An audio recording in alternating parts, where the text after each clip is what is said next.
اگر اسی پڑوسی کے حقوق کے حوالے سے بات کرتے ہوئے کی جائے تو فقہا نے ذکر کیا ہے کہ یہ جو پڑوسی ہوا کرتے ہیں ان میں سے کچھ پڑوسی ایسے ہیں کہ جن کے 3 حق ہوتے ہیں، کچھ پڑوسی ایسے ہوتے ہیں جن کے 2 حق ہوتے ہیں، اور کچھ ایسے ہوا کرتے ہیں کہ جن کا 1 حق ہوتا ہے۔ جن کے 3 حقوق ہیں ان کے بارے میں ذکر فرمائیں کہ پہلا تو وہ پڑوسی مسلمان ہے، دوسرا پھر وہ پڑوسی مسلمان ہونے کے ساتھ ساتھ رشتہ دار بھی ہے، اور تیسرا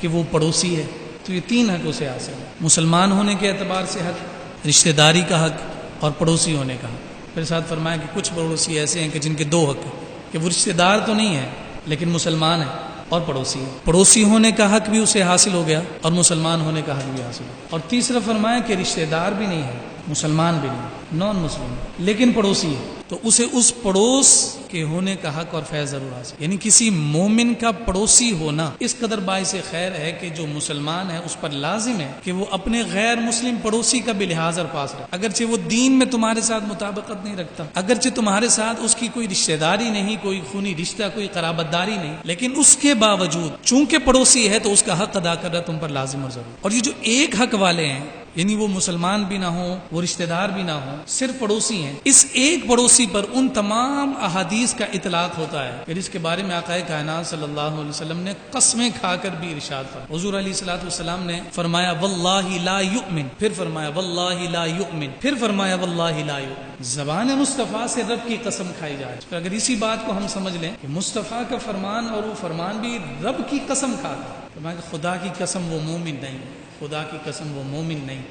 خدا کی قسم وہ مومن نہیں۔ صحابہ لرز گئے اور پریشان ہو گئے، چہروں کے رنگ متغیر ہو گئے، اور پریشانی میں ان کی پیشانی پر پسینے آنے لگ گئے کہ نہ جانے مصطفیٰ کریم صلی اللہ علیہ وسلم اس کون سے بدبخت شخص کے بارے میں کلام فرمانے لگے۔ حضور علیہ صلی اللہ علیہ وسلم 3 دفعہ قسم فرما کر ذکر کر رہے۔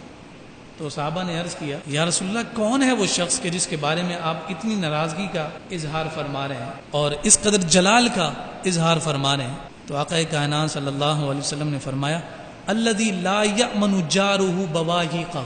کہ خدا کی قسم وہ مومن نہیں، وہ مومن نہیں، وہ مومن نہیں کہ جس کی ایذا سے اور جس کی تکلیف سے اس کا پڑوسی محفوظ نہیں۔ اگر ہم حضور نبی رحمت صلی اللہ علیہ وآلہ وسلم کے کلام کے اس اسلوب کو مد نظر اور ملوز خاطر رکھیں تو پڑوسیوں کے معاملے میں تو ہم اتنا محتاط ہو جائیں کہ آقا کائنات صلی اللہ علیہ وسلم فرما رہے ہیں کہ وہ مومن نہیں ہو سکتا کہ جس کی ایذا اور جس کی تکلیف سے اس کا پڑوسی محفوظ نہیں۔ اب اس میں تخصیص رشتہ دار کی نہیں ہے، اس میں تخصیص مسلمان پڑوسی کی بھی نہیں ہے، اس میں عام ذکر کیا گیا ہے کہ بس وہ تمہارا پڑوسی ہے چاہے وہ غیر مسلم ہی کیوں نہ ہو، اسے اپنے ضرر سے امان دینا تم پر لازم اور ضروری ہے۔ جب تک تمہارا پڑوسی تم سے خوش نہیں ہے تم کامل ایمان کا درجہ نہیں پا سکتے۔ پڑوسی کا اطلاق کس پر ہوگا؟ کیا جس کا گھر ہمارے گھر کی دیوار کے ساتھ جڑا ہوا ہے کیا صرف وہی پڑوسی ہے؟ آقا کائنات صلی اللہ علیہ وسلم کی حدیث مبارکہ سے شارحین حدیث نے ذکر فرمایا کہ 40 گھر سامنے، 40 پشت کی جانب، 40 دائیں اور 40 بائیں، 40 کو 4 سے ملٹیپلائی کیا جائے تو یہ 160 گھر بنتے۔ آپ کا گھر ہے